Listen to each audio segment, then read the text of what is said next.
Ambiguïté du symbole.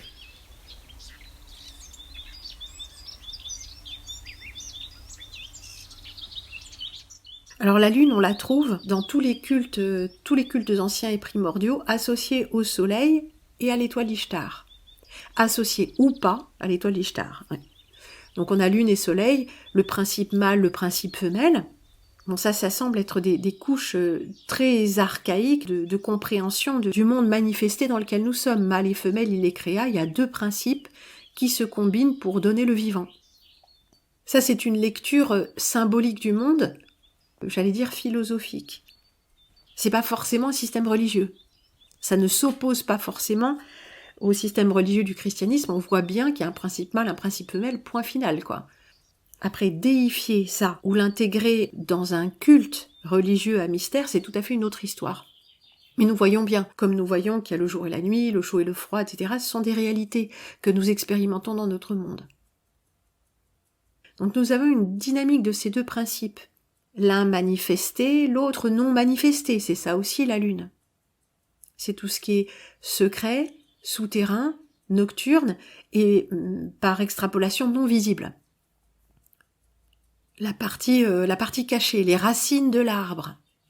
Par définition, on ne voit pas s'enfoncer dans la terre. Ce qu'on voit, c'est la partie aérienne, parce que l'air est transparent. Nous avons vu aussi que le christianisme se développe sur un modèle solaire, sur un modèle d'adoration solaire ou de crypto-culte solaire. Et pour certains, ça nous a beaucoup dérangés. Mais il ne peut en être autrement. Dans ce plan, chaque manifestation, chose manifestée, c'est-à-dire chaque chose qui se rend visible dans la matière, pourra être interprétée d'une façon ou d'une autre, pourra être utilisée d'une façon ou d'une autre. Et voilà, c'est de ça qu'il est question. Nous pouvons contourner les mots, nous pouvons les détourner, nous pouvons les utiliser pour une chose ou pour son contraire. Et bien sûr, le symbole, qui est en deçà du mot. Le symbole n'est pas intellectuel, il est analogique. Le symbole est par essence équivoque, plurivoque, ambigu. Équivoque, c'est-à-dire dont la signification n'est pas claire. Plurivoque, ça veut dire qu'il y a plusieurs significations. Oui, ambigu, c'est la même chose, c'est qui n'est pas clair, qui peut être une chose ou une autre. Alors, j'avais mis le doigt là-dessus depuis longtemps. Dans les initiations, à chaque étape de l'initiation, enfin ça j'en suis quasiment sûre, parce qu'on n'en est qu'aux premières étapes, dans les choses qu'on peut trouver dans le grand public, pour le grand public, à destination de la masse et de la merde pour l'intoxiquer.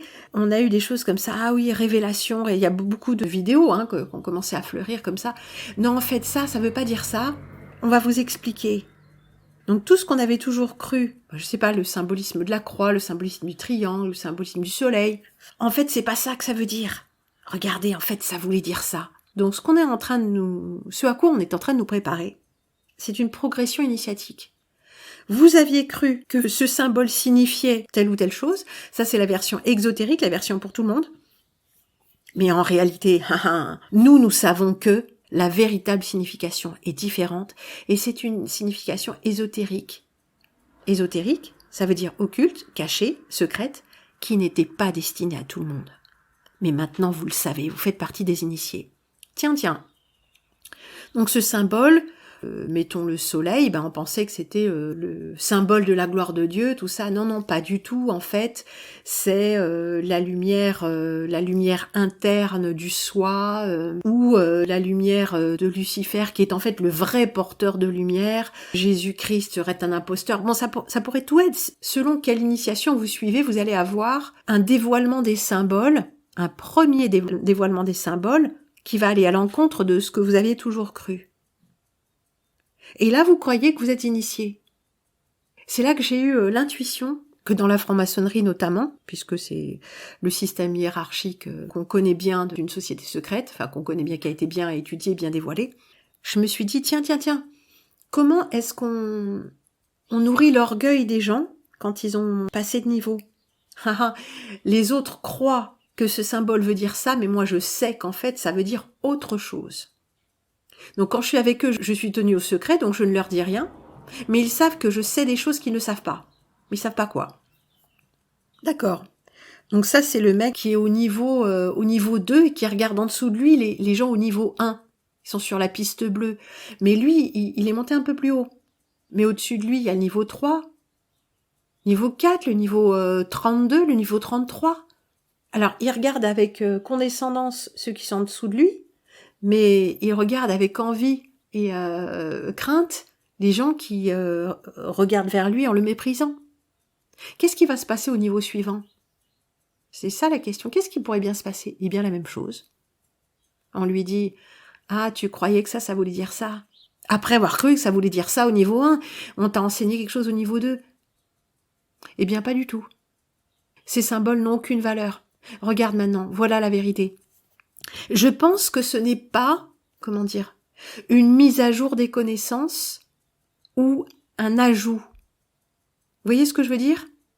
Au niveau 1, on enseigne un truc. Au niveau 2, on dit « Non, en fait, c'était pas ça. » Donc, il y a déjà un premier renversement. Et au niveau 3, sans doute, le mec se dit « On va m'en apprendre plus sur le symbole sur lequel les significations qu'on vient de m'apprendre. Je vais en apprendre un peu plus au niveau 3. » Et au niveau 3, pas du tout. On lui dit tout ça, c'était du flan pour les 2 premiers niveaux, pour trier qui sont les gogos, et maintenant t'as droit à la vérité. La voilà. En fait, ces symboles ne sont pas intéressants, et intéresse-toi à ça. Encore un renversement. Et au niveau 4, il se dit, je vais en apprendre un peu plus sur ce qu'on vient de me dire, et à chaque fois, peut-être, il y a un renversement. J'imagine que ça marche comme ça.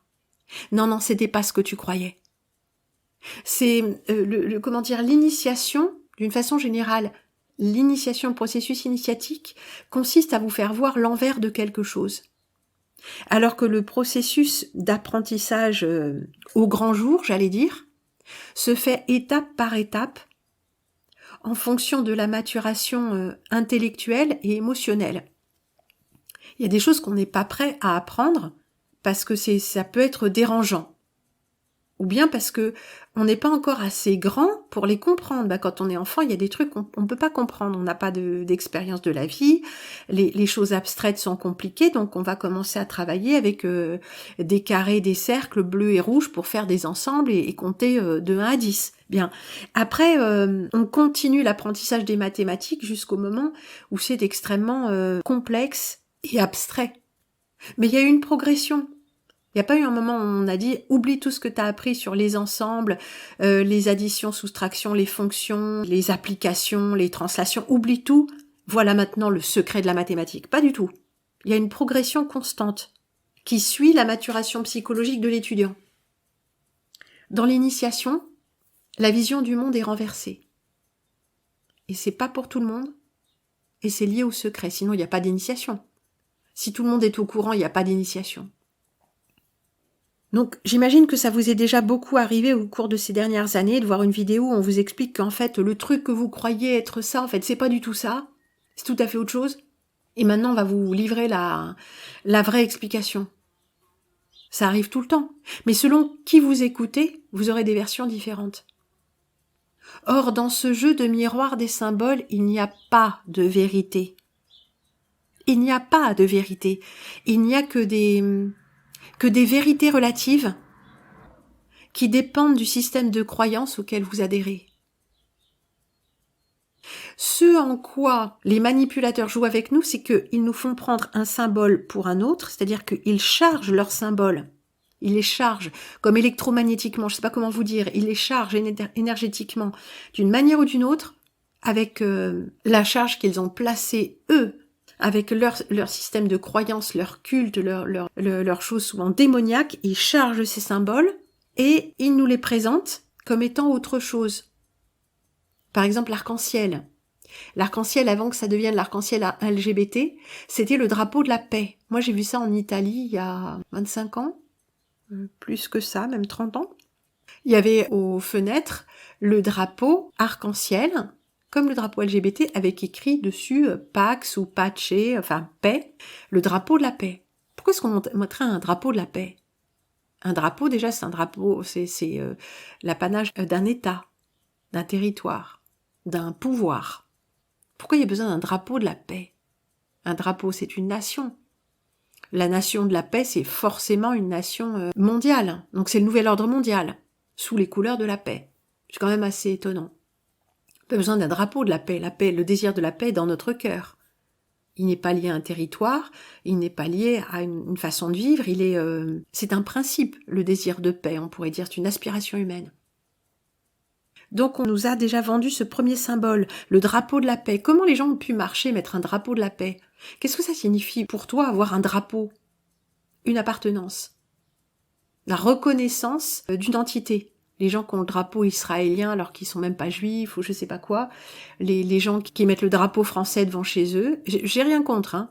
En Suède, tout le monde a un mât avec un drapeau. Hein. Tous les gens qui vivent à la campagne, ils ont un mât avec un drapeau. En tout cas, ils avaient. Peut-être que ça va devenir mal d'avoir ça. Enfin, et des petits drapeaux, et ça se vend chez Ikea, hein, des petits drapeaux en bois à mettre sur la table, le petit drapeau de la Suède. La fierté d'appartenir à son pays, à un sol, à une culture. Bon, donc un drapeau. Et ce drapeau arc-en-ciel. On nous vend l'arc-en-ciel comme étant le symbole de la paix. Pourquoi? Ça remonte à la Bible et à Noé. Hein, pour le cas où vous ne le sauriez pas, pourquoi l'arc-en-ciel est le symbole de la paix. C'est une espèce de métonymie. C'est pas vraiment la paix, c'est la fin de la colère de Dieu. Donc ça représente la paix. L'arc-en-ciel qui apparaît dans la nuit, c'est le signe que Dieu arrête de faire pleuvoir. Donc il ne pleut plus. Le soleil revient. Et le soleil sur la fin de la pluie, ça donne un arc-en-ciel. Donc c'est encore un symbole occulte lié à l'interprétation magique et occulte de la Bible. D'ailleurs, qu'est-ce que c'est que la Bible, etc. Mais bon, on est tous d'accord, l'arc-en-ciel c'est beau, c'est l'arc-en-ciel, tout le monde est émerveillé de voir un arc-en-ciel, les enfants adorent les couleurs de l'arc-en-ciel, ce sont des couleurs de lumière, bon bref, c'est toujours beau bien sûr, mais ça symbolise autre chose. Un drapeau arc-en-ciel n'est pas un arc-en-ciel. Donc ça n'a rien de beau. Ce qui est beau dans l'arc-en-ciel, c'est que c'est un phénomène spontané, du vivant, naturel et lumineux. Alors les trois premiers, je sais pas, mais lumineux, c'est sûr. Donc les couleurs lumière, c'est quelque chose qui appelle, je sais pas, qui nous parle peut-être de notre vraie nature de lumière avant qu'on tombe ici-bas, je ne sais pas. En tout cas, ce drapeau arc-en-ciel a été ancré dans l'inconscient collectif via le fait qu'il représentait une aspiration à la paix, pour tout le monde, sans aucune distinction. Intéressant. Après, il devient le symbole LGBT. Donc si tu es pour la paix, tu es pour la turpitude sexuelle et la mutilation, la stérilisation artificielle des corps, d'êtres sous emprise démoniaque et qui ne savent plus distinguer les réalités. Je ne dis pas que ces gens-là n'ont pas le sentiment d'être dans le mauvais corps, parce que je l'ai eu aussi. Oui, j'ai été sous attaque à l'adolescence, donc je sais de quoi je parle. Je sais ce que c'est qu'être dans une confusion mentale et physiologique. C'est très très curieux. Mais le problème, c'est que ces gens prennent leur ressenti pour la réalité et qu'ils sont encouragés à le faire. C'est là que intellectuellement ça déraille. Surtout quand toute la société soutient l'interprétation délirante de la réalité. Les asiles d'aliénés sont pleins de gens qui se prennent pour Jeanne d'Arc et Napoléon, on est bien d'accord. Donc ceux-là, on devrait les libérer et dire, oui, mais ils se prennent pour Jeanne d'Arc ou Napoléon, payons-leur la chirurgie esthétique pour qu'ils ressemblent un peu plus à Jeanne d'Arc ou à Napoléon. C'est ça la logique de notre temps. Les gens qui se prennent pour des chats devraient aussi se faire greffer, je sais pas trop quoi, une queue, et puis enlever les mains pour mettre des pattes avec des griffes, et puis faire pousser des poils et tout ça. Un peu de chirurgie esthétique sur le museau, et puis des cours d'étirement, et le tour est joué. C'est ça la logique de notre temps, faut aller jusqu'au bout. Bref. On nous vend d'abord l'arc-en-ciel comme étant le symbole de la paix. Qui peut être contre la paix? Et puis ça dérive vers de la négation pure et simple du vivant, et ça reste tout aussi obligatoire. Mais cet arc-en-ciel, on le trouve ailleurs aussi dans les représentations. On le retrouve autour du Christ, vous savez, la chapelle des Scrovegni, la grande fresque, le Christ dans une aura en forme de mandorle, et autour de cette mandorle, il y a une aura en arc-en-ciel. Il y en a une aussi à Issoire, le Christ dans un cercle doré, représentant le soleil, un culte solaire, et autour, il y a un arc-en-ciel. Ce cercle doré est délimité par un arc-en-ciel. Alors, quelle sera notre hiérarchie des normes? Qu'est-ce qui est au-dessus? L'arc-en-ciel est démoniaque. Donc, quand il est représenté dans l'histoire de Noé ou autour du Christ, c'est en fait une représentation démoniaque déguisée. ou l'inverse. L'arc-en-ciel est véritablement la paix parce que c'est la paix de Dieu avec Noé, et quand l'arc-en-ciel est représenté autour du Christ, ça représente que le Christ est véritablement l'instrument de la paix de Dieu, et quand il est sur le drapeau LGBT, il est détourné. Ou alors, l'arc-en-ciel est un attribut du vrai Dieu vivant, et pas du Dieu de Noé, qui n'est qu'un petit dieu local et tribal et qui en fait s'apparente plutôt à Lucifer, qui pousse à la guerre et qui pousse aux mutilations sexuelles. Et guerre et mutilation sexuelle, trouvent leur accomplissement à l'époque moderne dans la transgenrification et tout ça. Vous voyez, qui on place au-dessus ? Qui on place au-dessus, c'est justement quelle est la signification qui prévaut sur les autres. Quelle est votre initiation ? Si vous êtes un initié de Lucifer, vous direz « ha ha ha ha », voyez bien que le drapeau arc-en-ciel et Noé et ce qu'il y a autour du Christ, en fait, ce sont des émanations de ce culte secret du Seigneur Lucifer, et on vous fait croire que c'est une chose ou une autre, mais en réalité c'est ça. Ou bien, vous vous en tenez à ce qu'on voit avec des yeux de chair dans le monde de chair et vous vous en tenez aux choses du visible et tout ce qui est au grand jour et vous dites non, c'est un phénomène naturel qui est représenté parce qu'il est beau, il signifie la fin d'une averse, la fin d'un orage, donc par métonymie la fin des nuages, le retour du ciel bleu et du soleil, donc c'est quelque chose de positif, c'est aussi simple que ça. Et comme le Christ est la lumière de ce monde, eh bien il est entouré d'un halo de couleurs, de lumière, etc. Et je préfère m'en tenir à cette interprétation. Toutes les autres interprétations occultes ne m'intéressent pas, parce que tout ce qui est occulte repose sur un secret de plus en plus profond, qui par définition n'est pas connaissable. Donc je ne sais pas où ça va. Mais ma croyance, mon intelligence, ma sensibilité s'exercent au grand jour. Donc je refuse l'occulte.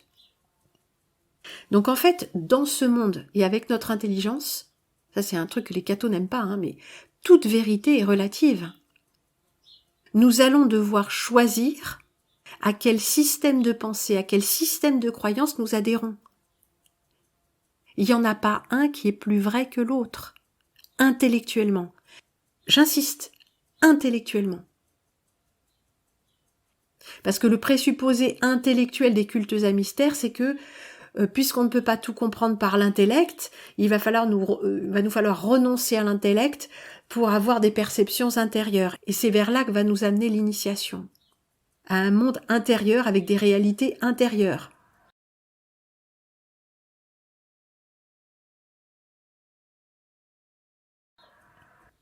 À un monde de ressenti. Mais ça ne veut pas dire que parce que c'est ressenti à l'intérieur, c'est plus vrai. Ça peut être très fortement induit. Comme l'illumination par la clé de David. L'illumination par sodomie est quelque chose qui est très facile à maîtriser. L'initiation occulte avec illumination, en d'autres termes, éveil de la Kundalini forcé par sodomie, et physiologiquement, passez-moi les détails, mais par l'ouverture des deux sphincters, le sphincter anal et le deuxième sphincter à l'intérieur, cette forme entre guillemets d'illumination est facile à déclencher parce qu'elle joue sur des processus physiologiques, qui est vécu comme un ressenti interne de la sphère psychique et spirituelle. En clair, il est question de savoir à qui nous prêtons allégeance, avant même d'en savoir davantage. Vous comprenez ? Parce que c'est ça le truc actuellement. Découvrez cet ancien secret. Bon, tout ça, c'est des vidéos conçues par intelligence artificielle. Tout ça, c'est pas du vrai. Mais ça vous emmène quelque part. Ça vous emmène à préférer le secret à ce qui est au grand jour. À préférer le monde subjectif, intuitif ou prétendument intuitif, le monde intérieur, qui est très, très fortement sujet au conditionnement, de préférer ce monde-là, ce monde d'impression, d'impulsion, de ressenti et de visions internes, à un monde d'intelligence objective et articulée. L'intelligence, c'est pas le rationalisme ou l'intellectualisme, c'est le fait de pouvoir articuler une pensée, de pouvoir décrire des ressentis.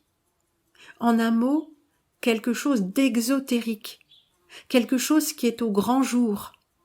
Transmettre une pensée qui est à l'intérieur, une impression qui est à l'intérieur, avec des mots intelligibles, et pour tous, de refuser la logique du secret. Parce que la hiérarchie, elle tient toujours là-dessus. Celui qui est au-dessus dans la hiérarchie, c'est celui qui en sait plus. C'est celui qui a plus en termes d'argent. Mais si vous donnez vraiment un pauvre gars plein de sous tout d'un coup, déjà il fait pas partie d'un monde qui connaît l'argent, sait faire fonctionner l'argent. Ensuite, il fait pas partie d'une caste. Donc il pourra aller dans les meilleurs restaurants, les trucs comme ça, mais on le considérera toujours comme un plouc. Vous voyez, en fait, il y a un savoir. Les gens qui ont l'argent sont ceux qui ont le savoir de l'argent ou qui appartiennent à des familles. Mais dans ces familles, on leur apprend tout un tas de secrets. C'est pas toujours présenté comme des secrets d'ailleurs. En tout cas, la position de pouvoir s'accompagne toujours de choses que l'on sait et que les inférieurs ne savent pas, auxquelles ils n'ont pas accès. C'est pourquoi l'initiation est un moyen d'accession sociale. Si on est prêt à faire certaines choses, on aura d'autres choses en échange. Un peu comme chez les mafieux ou les bandits.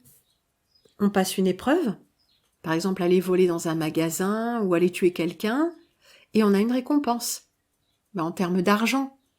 Mais après, si on est vraiment doué dans la chose, on peut organiser le vol et tout ça, c'est des choses qui se font en secret, puisque tuer quelqu'un qu'on n'aime pas est interdit, et voler dans les magasins est interdit. Donc on entre directement, comme ça, dans le monde du secret.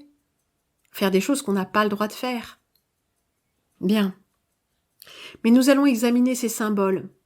Parce que pour reparler de la lune, c'est le symbole de l'islam. Ce n'est pas un des symboles du judaïsme, curieusement.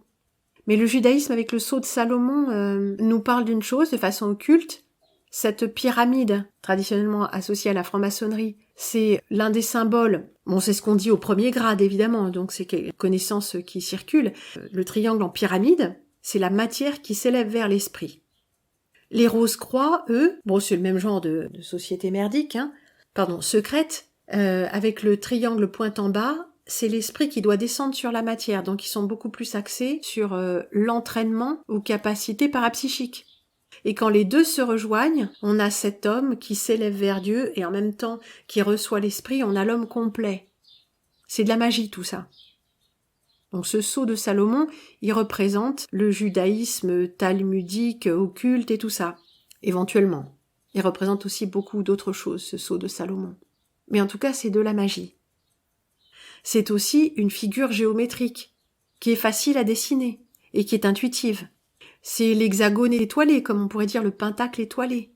Donc ce sont des lignes de force entre des points qui se distribuent régulièrement sur le pourtour d'un cercle. Et ça, on le voit dans la nature constamment. On a même cette plante, le sceau de Salomon. Quand on coupe, ça, comme sa structure est hexagonale, quand on coupe sa racine, on voit cette forme apparaître. Donc c'est une forme du vivant. Donc c'est une forme de ce plan. Donc laquelle préexiste à l'autre finalement ? L'œuf ou la poule ? Nous avons cette lune tranchante et pointue, qui est le symbole de l'islam. C'est pas une pleine lune, c'est une lune turque, c'est une lune affûtée, agressive, tranchante, coupante, dangereuse. C'est curieux parce que quand on pense à la lune,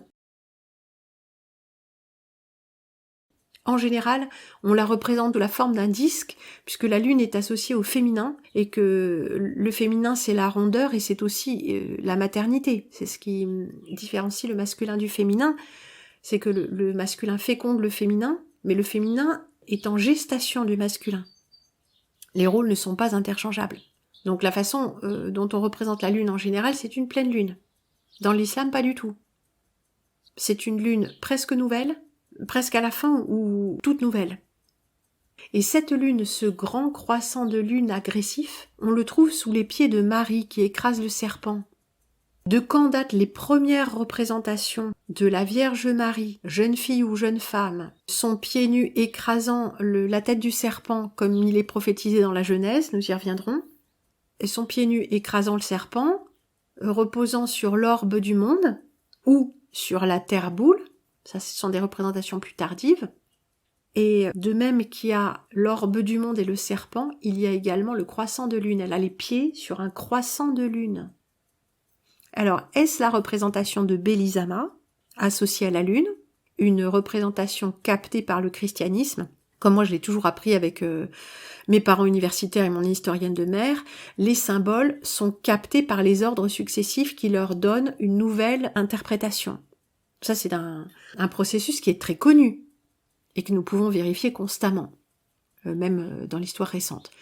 Est-ce une captation du symbole ancien, Belisama, donc son autre nom c'est, je sais plus, en tout cas la déesse romaine, puis gallo-romaine, etc., le culte gallo-romain ayant intégré les anciens dieux païens aux dieux romains, en fait c'est un peu les mêmes, tout ça. C'est ça qui est étonnant, c'est pas différent en fait. La véritable rupture, elle est avec le christianisme, et le christianisme capte ces anciens personnages et les redistribue sous forme de saints, on pourrait dire. Mais sauf que les saints sont des personnages réels, et que les autres sont censés être des dieux, donc appartenant à un autre monde, une autre réalité vibratoire que la nôtre. Bref. Est-ce Belisama, avec ses pieds sur la lune parce qu'elle est une déesse lunaire, ou est-ce la Vierge Marie, donc un personnage en rupture totale avec tous ces anciens dieux et tous ces anciens cultes, tout ça, un personnage réel de notre réalité vibratoire qui écrase le croissant de même qu'elle écrase le serpent. Eh bien, je vais vous dire avec un peu d'éloquence, c'est-à-dire avec une connaissance des mots et une connaissance rhétorique, c'est-à-dire qui relève de la façon de convaincre l'auditoire, on pourra défendre l'une ou l'autre position de façon parfaitement convaincante. Donc la question n'est pas où est la vérité dans la réalité autour de nous, mais quelle vérité est-ce que je choisis d'incarner. Et nous allons examiner ça sous l'angle du symbole. Quelles sont les significations du symbole ? Quelles sont les significations d'un même symbole selon différentes obédiences ? Laquelle est la plus vraie ? Mais aucune. Ce monde est un monde de mensonges et de réalité mentale. Si le symbole est très important pour nous, alors nous sommes déjà en train de faire de la magie. Si le symbole est secondaire et reflète un positionnement intellectuel, alors nous sommes davantage dans la position du chrétien, voire du catholique, qui assujettit le symbole à un positionnement moral. Je m'explique. La croix en soi, le signe de croix, ce n'est pas une vénération de l'objet croix ou un signe magique de la croix. Ça peut l'être. Il y a beaucoup de gens qui, entre guillemets, pratiquent le christianisme comme on pratique de la magie.